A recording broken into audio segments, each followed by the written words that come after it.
Good morning. Welcome to our worship service at the First Unitarian Church of Worcester, Massachusetts. I'm Sarah Stewart. I'm the minister here. Good morning to those of you who are worshiping with us from home, and good morning to those of you here in our sanctuary. I'm leading worship this morning with our Director of Music, Will Sherwood, our Director of Faith Development, Juliet Donaldson, our Children's Coordinator, Abigail Hannaford-Ricardi, our Assistant Director of Music, James Haupt, and our broadcast techs, Darren Belanger and Eugene Rossi. Steve Knox is our cantor this morning, and Jay Lavelle is our head usher. We're very pleased to have Liana Panieva back with us on piano as our guest musician. Thank you for being here with us this morning. Here at First Unitarian Church, we strive in loving fellowship to honor the sacred, connect with each other, and serve justice. We are a welcoming congregation. Whatever your age, race, class, nationality, sexual orientation, or gender identity, we are delighted to have you with us this morning. We are worshiping as one congregation in many places. We have people here in the sanctuary and people joining us online, and people will continue to watch this service throughout the week. If you're here in the sanctuary, I invite you to participate in all the unison prayers and readings printed in your order of service, and to hum along to the hymns inside your mask. We are not singing together in the church yet while we wait for an indication that it is safe to do so. But if you are at home, I hope you will continue to sing along with our cantor this morning. For those of you online, you can like this video to help others find us and subscribe to our channel to find more content. Everyone can stay connected to the church through our website, firstunitarian.com, our Facebook page, and our newsletter. The newsletter is the best way to stay in touch and join our other programs. You can sign up by going to firstunitarian.com and clicking subscribe to our newsletter at the bottom of any page. This is the day the Lord has made. Let us rejoice and be glad in it. Our struggles can be reborn as companions and lessons in our lives. We ask for grace to face all our demons.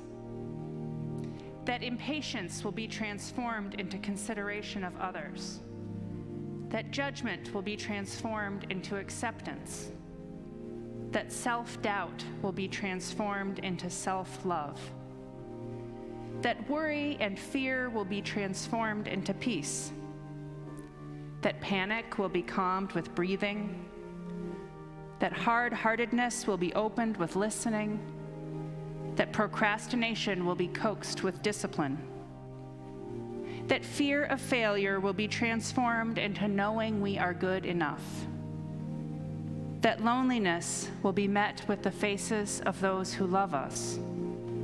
That anger will become love.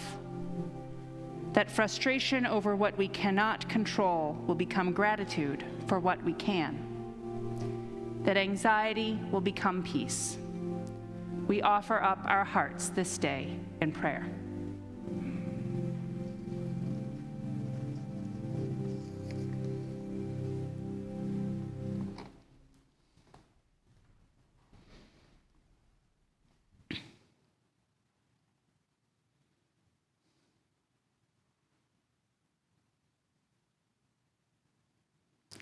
In the spirit of love, we light this chalice.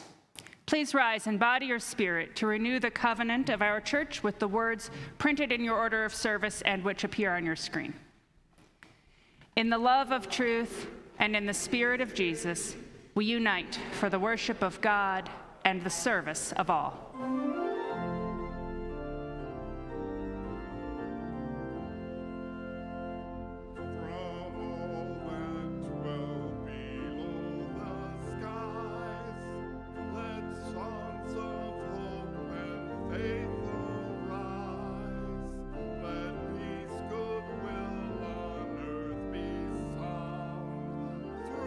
Every land by every tongue.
Good morning. Good morning. We are exploring our fifth source of wonder and wisdom, earth-centered traditions celebrating life and nature's rhythms. Let's find out what story is in our chest of wonder and wisdom today. Today's story is called The Elders Are Watching by David Bourchard. They told me to tell you the time has come. They want you to know how they feel. So listen carefully. Look to the sun. The elders are watching. They told me to tell you they believed you when you said you would take a stand. They thought you knew the ways of nature. They thought you respected the land. They want you to know that they trusted you with the earth, the water, and the air. With the eagle, the hawk, and the raven, the salmon, the whale, and the bear. You promised you'd care for the cedar and fir, the mountains, the sea, and the sky. To the elders, these things are the essence of life. Without them, a people will die. The only foe the huge forest fears is man, not fire nor pest. There are but a few who've come to know, to appreciate nature's best. They watch as you dig the ore from the ground.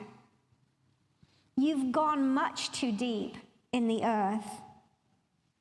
The pits and scars are not part of the dream, for their home, for the place of their birth. They say you hunt for the thrill of the kill. First the buffalo, now the bear. And that you know just how few there are left, and yet you don't seem to care. You said you needed the tree for its pulp. You'd take but a few. You're aware of the home of the deer, the wolf, the fox, yet so much of their land now stands bare. They're starting to question the things that you said about bringing so much to their land. You'd promised you'd care for their daughters and sons, that you'd walk with them hand in hand. But with every new moon, you seem to be more concerned with your wealth than the few. Women and children, their bloodline, their heartbeat, who are now so dependent on you. Now, friend, be clear and understand, not everything's dark and glum. They are seeing things that are making them smile, and that's part of the reason I've come. The color green has come back to the land. It's for people who feel like me, for people who treasure what nature gives, for those who help others to see. And there are those whose actions show they see the way things could be. They do what they can, give all that they have, just to save one ancient tree. Of all the things that you've done well, the things they are growing to love, it's the sight of your home, the town that you've built. They can see it from far up above. Like the sun when it shines, like the full moon at night, like 100 totems tall, it has brightened their sky, and that's partially why they've sent me to you with their call. Now I've said all these things that I told them I would. I hope I am doing my share. If the beauty around us is to live through this day, we'd better start watching and care. And now it is time for us to go to our UU Agora online classes. Today we have Minecraft with Sir Chip and Transfiguration with Professor Abby. Don't forget to join me in the Great Hall at 11:15, where we'll learn a little bit more about Native American traditions. Blessed be.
Please join me in the common prayer in your order of service and which appears on your screen.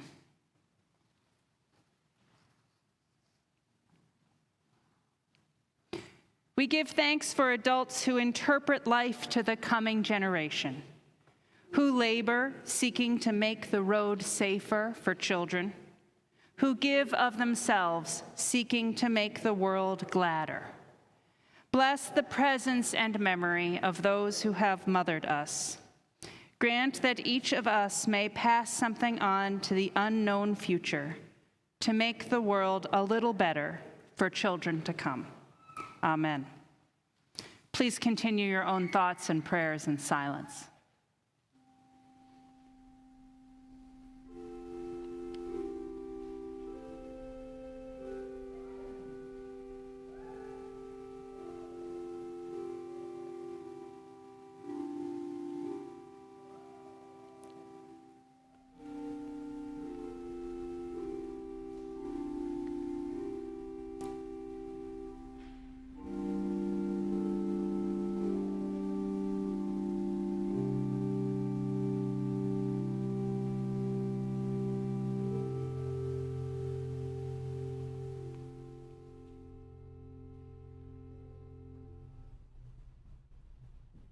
In this time of prayer, we share the joys and sorrows of our church with one another.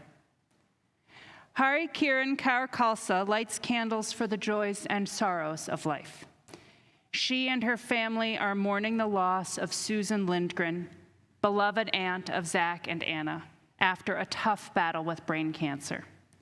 She was a loving rock to her family, which always included at least 2 horses and other animals. She will be greatly missed. And Hari Kiran happily remembers Zachariah's arrival on Mother's Day 33 years ago. We bless this trip around the sun with love, prosperity, and joy. Fran Morier lights a candle in appreciation for professional and caring long-term care providers who have made a world of difference in her brother's health situation. We light a candle of thanksgiving for our mothers, those who brought us into being, who loved us and nurtured us. We give thanks for all people who tend the bodies and souls of children in their care. We know there are those joys and sorrows which go unspoken among us. We still feel the difficulty of not being able to be together as one church family. And so we reach out across the distance that separates us in a spirit of compassion as we say together the prayer of Jesus, with the words in your order of service and which appear on your screen. Eternal Spirit, earth maker, pain bearer, life giver, source of all that is and that shall be, Mother and Father of us all, loving God, in whom is heaven. The hallowing of your name echo through the universe. The way of your justice be followed by the peoples of the world. Your heavenly will be done by all created beings. Your commonwealth of peace and freedom sustain our hope and come on earth. With the bread we need for today, feed us. In the hurts we absorb from one another, forgive us. In times of temptation and test, strengthen us. From trials too great to endure, spare us. From the grip of all that is evil, free us. For you reign in the glory of the power that is love, now and forever. Amen. Our ministries at First Unitarian Church continue to thrive because of your support. In the past week, we have continued to plan for a safe and fun We Agora summer program, both in person and online. To register children for We Agora this summer, go to weagora.org, WIOGORA.org. I and others in the church wrote to the Worcester School Committee to support comprehensive sexuality education for our students in Worcester Public Schools, a thing we have been teaching students here through the OWL program for many years.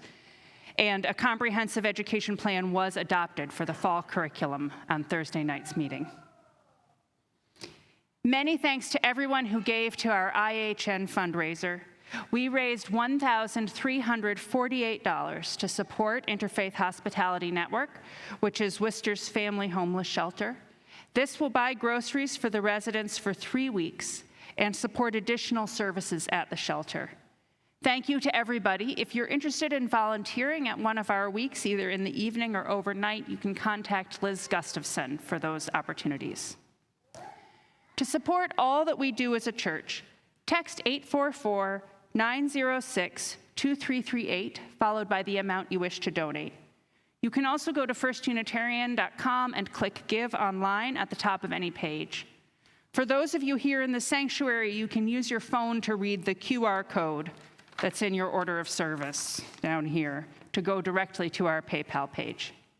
I invite your generous contributions for the good work of First Unitarian Church.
Our first reading is from the prophet Ezekiel, chapter 36.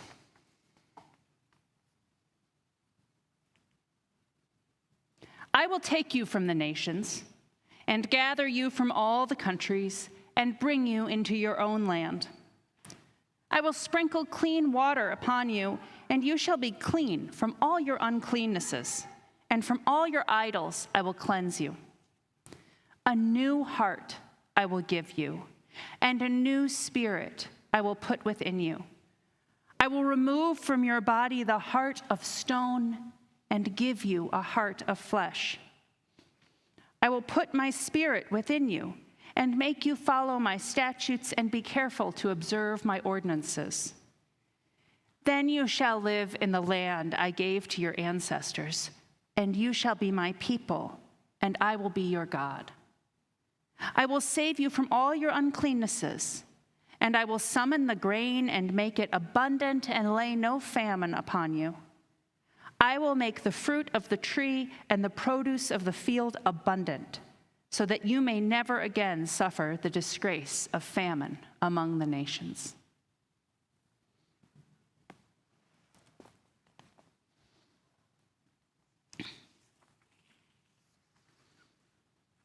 Our second reading is from the book, The Art of Spiritual Living by Rabbi Rami Shapiro.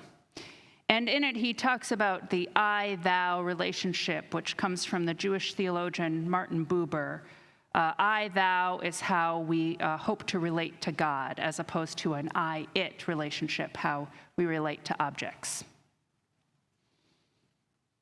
There is a tendency in spiritual work to imagine that the self, the ego, the I is bad.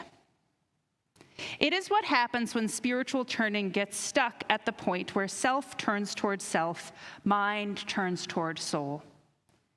But when you continue the turning through the dimension of spirit, you discover that the I is all there is, and therefore there is nothing wrong with I-it, and nothing special about I-thou.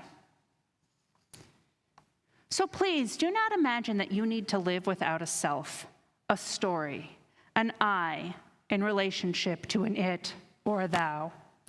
Indeed, you cannot do so. All you can do, all you need to do, is see that all of this is spirit. Once this is seen, you can enjoy your story without being obsessed by it. The sad fact is we don't really enjoy the stories we tell. We imagine that they are real, and so we demand continuity and eschew contradiction and paradox. We want our stories to encompass everything and to fit the world into a nice, neat, comprehensible package. This is vanity, hubris. Worse, it often results in violence. If your story and mine can't be reconciled, one of our stories must go. And the only way to kill a story is to kill the storyteller, along with everyone who has ever listened to the story.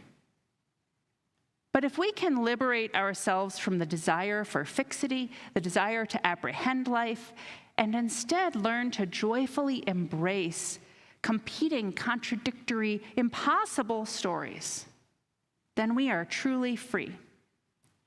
Free to find truth in story without demanding that our stories be true. Free to imagine new stories when the old ones no longer serve. And free to entertain the infinite perspectives and possibilities that story provides.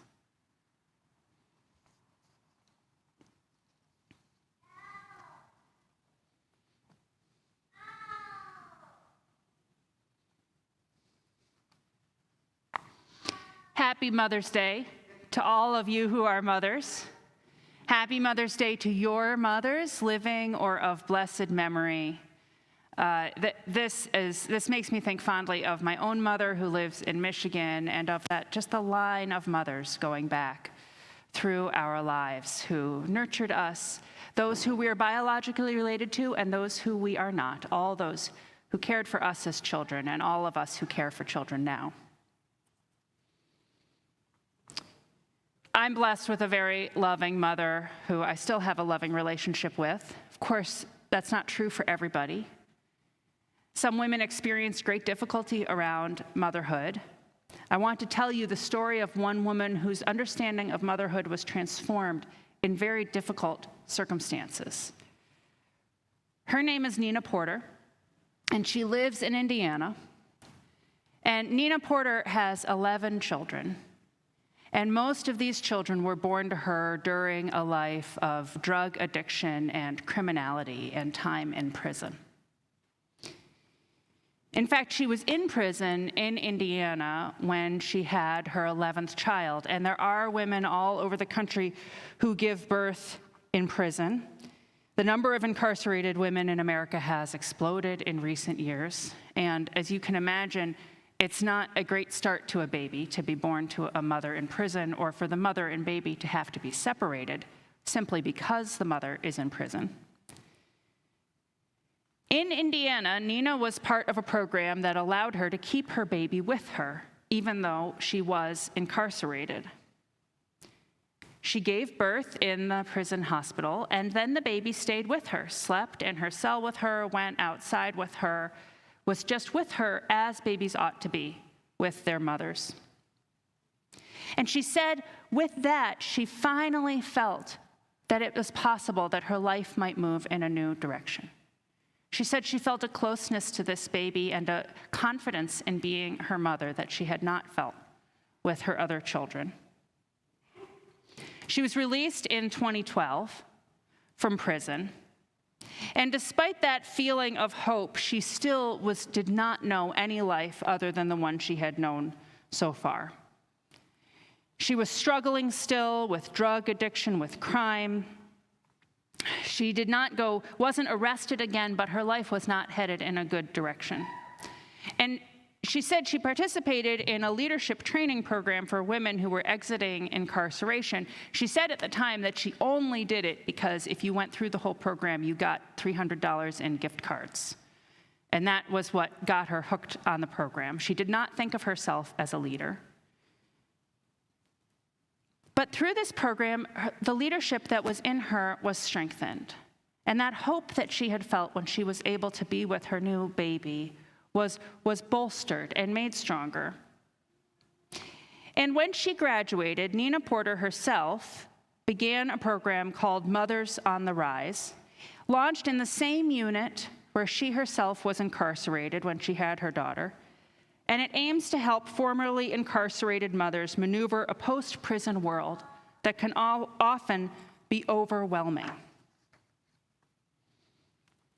This story was reported in 2020. This is a fairly new program. It will initially assist 10 women, helping them secure housing, child care, and, if needed, addiction and mental health treatment. Nina Porter will advise these mothers 90 days before their release and another 90 days afterward on tasks such as connecting with doctors, finding employment, and opening bank accounts. And the program will also pay for 3 months of child care and bus fare for the women and provide infant supplies such as strollers, baby wipes, and clothing. Now, I think this is a remarkable story. And not just for those 10 women whom Nina Porter will help in this first go-round of her new program, but because Nina took something in her life that she experienced as a failure, 10 children, where she experienced her own mothering as a failure, and turned that into a gift. Through the help and support that allowed her to become a good mother, even though she was in prison, and to value her own mothering of this child. She transformed her hard experiences into something good, into a blessing, not only for her child, but for the children and women she'll help. It's a kind of spiritual recycling. It says that there's nothing in us that's so bad that it can't be transformed into something good. It's even a piece of our universalism to say that nothing in us was made to be rotten, and everything can be used for goodness in us. In our souls and in the world, reuse and transformation honors the innate resources and gifts we have been given. We're in a spiritual theme right now in preaching and in faith development, talking about the earth. That's one of the sources of our Unitarian Universalist faith. And so I began thinking today about recycling, actual recycling of glass and plastic and cardboard that I assume many, if not all of us, do. I did a little bit of research into the history of recycling in America, and it hadn't occurred to me, but municipal trash pickup is only about 120 years old in America, and actually in some rural communities there still is no municipal trash pickup. I lived in rural New Hampshire for 11 years, and we took our trash to the dump. It was hard to throw things away before there was municipal trash pickup and before there was industrial production of goods, because it was just hard to make and get raw materials. Hard to get fabric, hard to get metal to make nails and screws, hard to get the wood you needed to build things, and of course there was no plastic. So everything was reused. It was cheaper and easier to reuse things than it was to throw them away. It was physically hard to throw things away. There was no away. And then also raw materials were expensive. Even after urban trash collection began in the late 19th century, manufacturing was still difficult, so sorting and reuse were common. In the 1960s, recycling became an aspect of how we care for the earth, and in the 1970s, America began to have full landfills. And so recycling became an imperative to keep landfills from overflowing. Today, we still recycle things in Worcester. Even though our landfills are no longer overflowing, we have better landfill management, and I believe that in Worcester our trash is incinerated, not put into a landfill. I think it goes to an incinerator in Millbury. But we still recycle in order to help reuse and preserve the goods of the earth. And this is interesting. You know, Worcester's recycling program does not make money. It is cheaper to throw things away than it is to recycle them, which is remarkable since you have to pay for your yellow bag to throw things away, but you can recycle for free. So it's a service that the city provides to help us be respectful of the goods that we use and of the earth. We have a very high participation rate in recycling in Worcester at about 32%. And recycling is getting harder. China has long been a market for America's recyclables, but now there are certain types of plastic that they won't accept, and they want absolutely no contamination on the plastic that they do accept. So if you are recycling at home, it's worth it to wash your plastic with your dishes before you put it in the recycling bin. Telegram even reports that because Worcester, there's no local glass bottler in this, I don't know what exactly they mean by local, but they say an absence of bottlers in the region. So it's hard to recycle glass because glass bottles that come from far away and are made from new glass are cheaper and easier to produce than transporting recycled glass to be bottled when there's no bottler here to do that. Now, the recycling manager in Worcester says that it's still, despite these challenges, it's valuable to maintain our recycling program, in part because the residents like it and want to recycle, which shows our care and concern for the earth, but also because we do hope that in the future, our waste will have more uses than it might have now. You know, 3D printers, which can make anything, often use spools of plastic to create what they make. And that's an as yet untapped opportunity for recycling. Imagine if your plastic could just become anything that someone needed through a 3D printer. But in the meantime, recycling arises not out of a desire to save money, but out of a desire to conserve the earth's resources, to reuse our waste, and to waste less. It's about respect and love for the good things of the earth and wishing to use them in a way that honors them. You know, in our personal lives, we have no choice but to recycle, because everything we have ever been is still with us. There is no garbage dump for our souls. And there is no personality mine apart from experience, nowhere we can go and say, well, I just need some more soul. I need to get rid of some of what I have and get some new. Unfortunately, sometimes, nowhere we can go to do that. And of course, there's no way to ensure that all of our experiences will be good. And there's no way to rid ourselves of what we think of as spiritual trash. Recycling is all we have. One spiritual guide said, "In the spiritual life, nothing goes away. There is no heavenly garbage dump. It's all here, wherever we are. Everything belongs. Even forgiveness does not mean it goes away. It means we forgive it for being there, nothing more. Our demons don't go away." As Robert Bly said, you don't get rid of demons, you just educate them. Think about Nina Porter. Think of how she could tell her story to herself, and perhaps she has told her story to herself in this way at times in her life. She could say to herself, I'm no good as a mother. Everything I've done is wrong. I can't get out of this vice of addiction. I'll never stop being able to do crimes because I have to have drugs and there's no other way to get them. I don't even spend time with my kids. They're parented by other people. It's no good here. There's no use in trying. Everything I've tried to do as a mother and as a person has failed. And you may have had your own low moments in your life when you've told yourself your story that way. In the grip of addiction, it is especially difficult to overcome those voices that tell us that we're no good.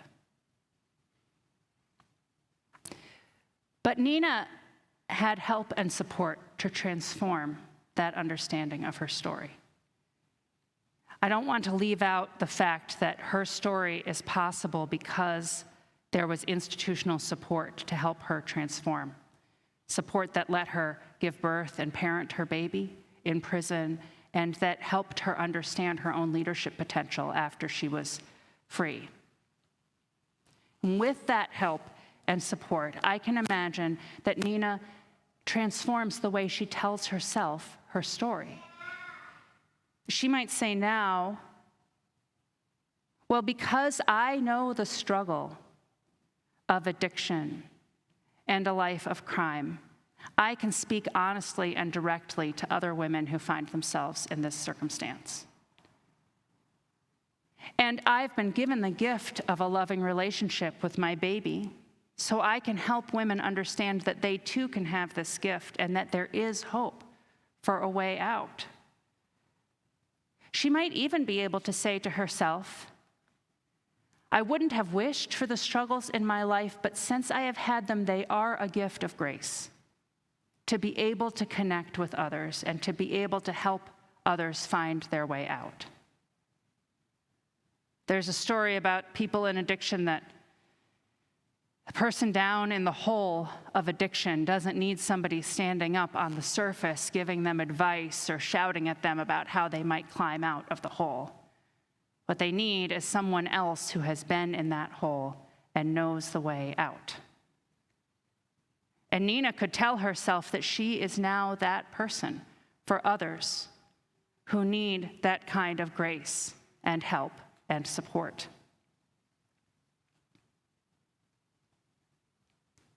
I will take from you your heart of stone, and I will give you a living heart, said the prophet Ezekiel.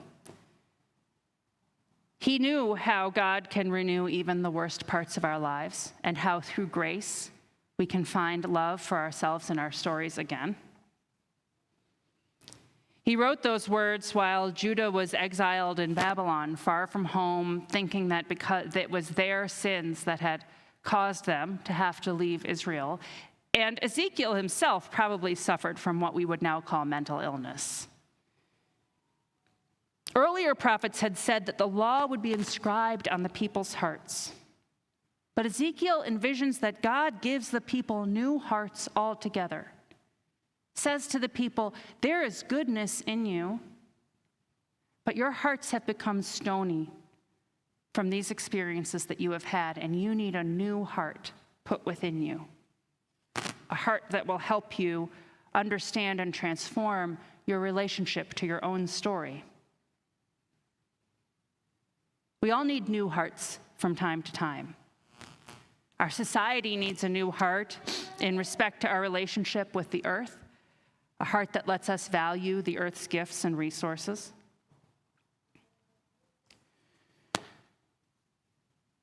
We need new hearts where prison can become a place to nurture motherhood, where incarceration becomes a doorway to freedom, where trash becomes treasure, where fear becomes love, where shame becomes triumph. A new heart in which our parents' shortcomings become a lesson to be learned and not our destiny.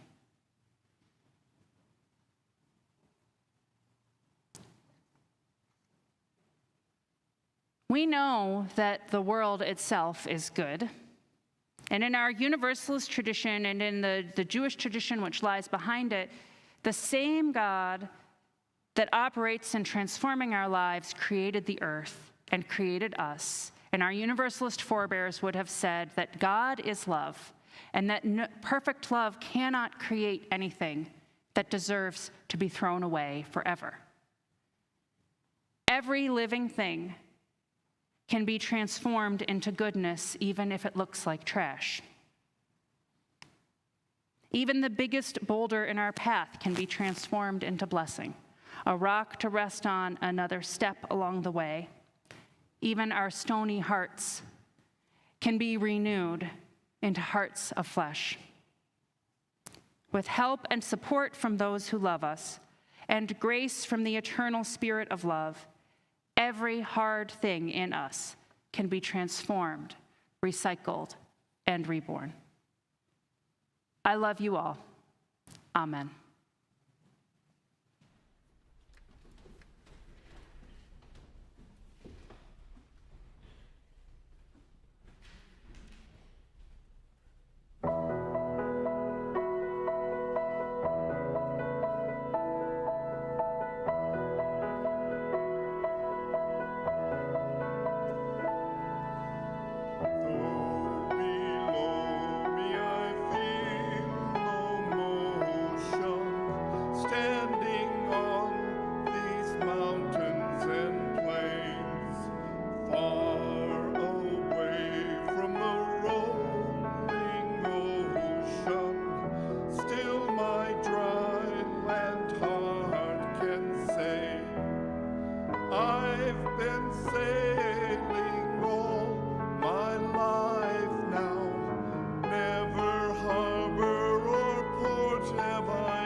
the great winds urging me on.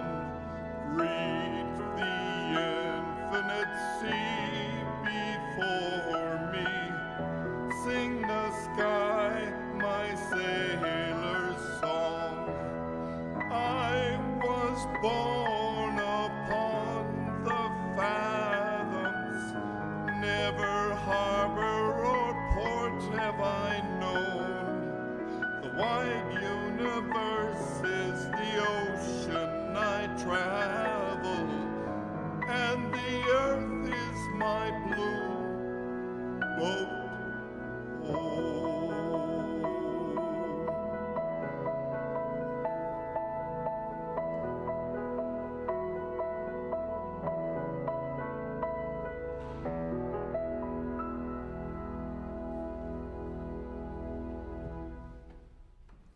Go forth into the world in peace. Be of good courage. Hold fast that which is good. Render to no one evil for evil. Strengthen the faint-hearted. Support the weak. Help the afflicted. Honor everyone. Love and serve the holy, rejoicing in the power of the Spirit forever. Amen. Please remain seated for the postlude.